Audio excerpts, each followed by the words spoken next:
రాము ఒక సాధారణ గ్రామంలో ఉండే వ్యక్తి. అతని భార్య పేరు లక్ష్మి. ఇద్దరూ చాలా సంతోషంగా జీవిస్తున్నారు.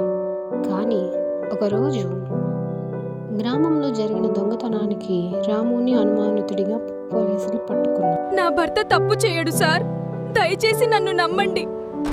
మేము సాక్ష్యం ఆధారంగా వ్యవహరించాలి. రాము ఒంటరిగా కూర్చొని ఆలోచిస్తూ నేనెందుకు ఇలా అయ్యాను? అని బాధపడ్డాడు. అప్పుడు తన తల్లి చిన్నప్పుడు చెప్పిన మాట గుర్తు తెచ్చుకొని వెంటనే రాము మోకరించి దేవుణ్ణి స్తుతించడం మొదలుపెట్టాడు. అలాగే లక్ష్మి ప్రతిరోజు దేవాలయానికి వెళ్ళి దేవుణ్ణి స్తుతిస్తుంది. ఒకరోజు నిజమైన దొంగను పోలీసులు పట్టుకున్నారు.